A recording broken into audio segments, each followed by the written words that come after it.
Olá, meu amigo, minha amiga. Olha, algumas pessoas têm pedido para eu fazer uma avaliação da política internacional, sobretudo por conta das eleições nos Estados Unidos. Como eu dei aula há muitos anos em ciência política, a gente tem que estudar alguma coisa, né? E eu sigo o pensamento do filósofo Sócrates. Só sei que nada sei. E por que eu digo isso? É porque esse é um ambiente extremamente complexo. Por mais que nós tenhamos pessoas muito gabaritadas, e a gente tem no Brasil, pessoas que tenham estudado fora, tenham relações com diplomatas, tenham tido grandes possibilidades de leituras de textos específicos, mesmo essas pessoas não têm o poder da vidência. Até agora não inventaram nenhuma mãe de Ná na geopolítica, até porque você tem muita gente jogando esse jogo. Mas a gente pode traçar algumas linhas básicas que dizem respeito ao nosso futuro, ao que tem, o que tem de conexão com a política brasileira. Então a gente fica acompanhando as eleições lá nos Estados Unidos, fica vendo o desempenho do Sanders, né? E que é um progressista. Para muitas pessoas ele é considerado um comunista, então quem tem um pensamento mais alinhado à esquerda fica sonhando que um cara desse na presidência dos Estados Unidos a gente poderia ter uma melhor correlação de forças no mundo, que o processo civilizatório pudesse dar alguns passos para frente, etc, etc, etc. Mas será que isso é possível? E se isso acontecer lá, será que vai ter algum impacto aqui no Brasil, em outros países da América Latina, países do mundo? Bom, eu confesso a vocês que eu tive essa ilusão alguns anos atrás, quando eu tive contato com essa figurinha aqui, o senhor Barak. Ele é professor de Direito Constitucional, né? Então já tive uma identificação com ele de graça, é um intelectual. E quando eu li esse livro aqui, 3 anos antes dele se eleger presidente dos Estados Unidos, eu falei, olha, esse cara não tem a menor chance. Porque ele é muito progressista, ele faz parte de uma minoria e negros nos Estados Unidos, eles não são só uma minoria em direitos, no exercício de direitos, mas eles são uma minoria numérica.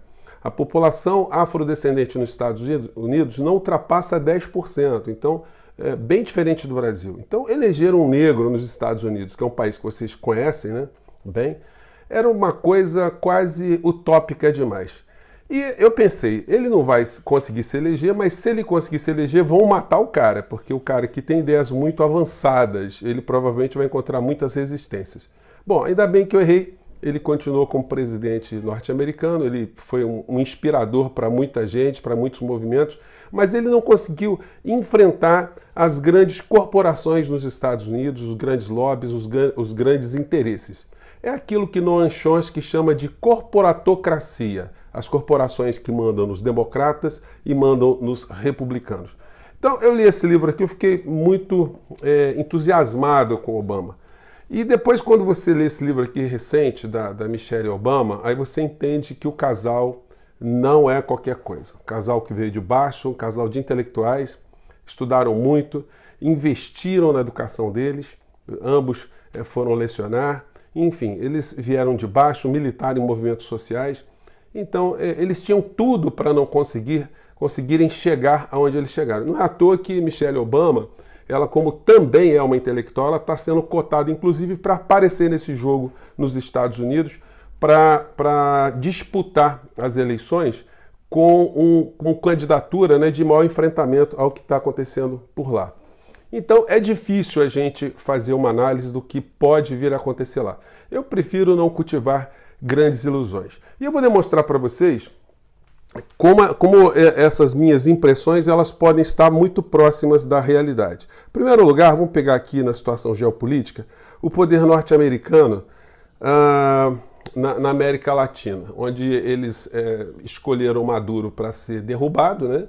Eu não vou entrar nesse mérito, e escolheram o Guaidó, que é uma figura que tem se demonstrado internacionalmente ser a figura mais ridícula, o mais palhaço, o mais patético e anedótico da política internacional. Nesse encontro aqui, o presidente da Colômbia, ele dizia que o Guaidó ele estava empossado como presidente da Venezuela e que Maduro estava com as horas contadas. Vamos ver aqui como é que é essa história. Eu chego no Republicanos e Democratas. Vamos ver. Y hoy es digno de aplaudir lo que está viendo el mundo, y es que la dictadura de Venezuela le quedan muy pocas horas, porque hay un nuevo régimen institucional que se está creando gracias al trabajo que ha jugado Colombia y otros países.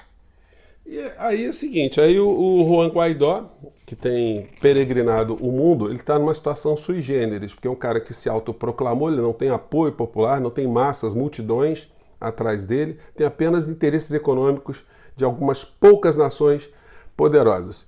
E agora a gente vê, ele continua tentando buscar situações lá na Venezuela que o projetem a cada momento. E aí chega a situações mais patéticas, mais ridículas, como essa tentativa dele pular o muro da Assembleia venezuelana. Ele não precisava disso porque ele tinha livre acesso. Os outros deputados que tinham a prisão decretada, alguns tinham perdido o mandato, esses não puderam entrar para a sessão que Guaidó estava tentando entrar junto com eles. E aí ele fez essa bravata, né? Essa coisa ridícula. E esse é o perfil do herói latino-americano na cabeça dos norte-americanos. Vamos ver a cena aqui.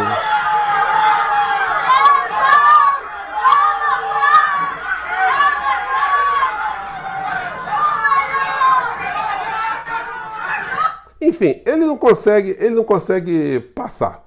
E aí a gente está vendo agora o encontro do presidente norte-americano na abertura dos trabalhos do Congresso norte-americano, e lá estão todos os deputados democratas e os republicanos.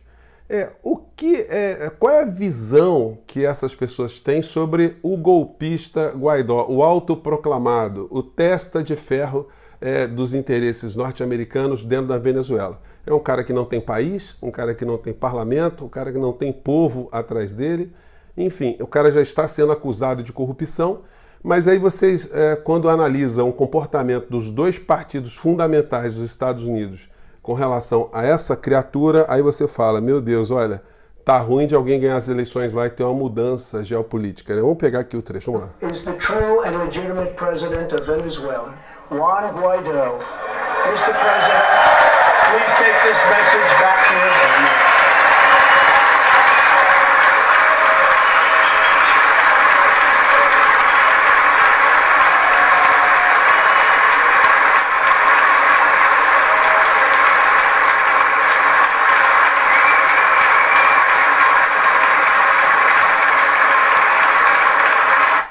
Bom, então quando o cara é aplaudido como um herói, uma figura dessa bizarra e patética, aí você pensa, olha, o que adianta o Sanders ganhar as eleições com o parlamento que os Estados Unidos têm completamente controlado pelas corporações da indústria bélica, indústria armamentista, do agrobusiness, de todo tipo de interesses corporativos. Fica ruim, né? Então, a minha opinião é que será muito bom para o processo civilizatório você ter uma pessoa que faça discursos, que tenha posturas progressistas e que consiga mexer em alguma coisa, em alguns pilares do capitalismo mais nefasto que os Estados Unidos praticam hoje, internamente e externamente. Eu digo internamente porque muita gente não sabe que os Estados Unidos têm quase 50 milhões de moradores de rua. É muita gente, não tem assistência médica para todo cidadão norte-americano, eles têm muitos problemas lá também. No entanto, existe sempre a promiscuidade das grandes corporações, os grandes meios de comunicação e os políticos que são eleitos por eles lá, né? Ainda bem que no Brasil não é assim, né, gente? Que os nossos políticos aqui, eles não são eleitos com os votos das grandes corporações religiosas, econômicas, latifundiárias. Aqui a situação é bem diferente. Gente, eu fico por aqui, um grande abraço, mande suas críticas e sugestões, e será que quando você estiver vendo esse vídeo nós já chegamos a 100 mil pessoas como você, com espírito crítico? Fica a interrogação. Até o próximo vídeo, tchau!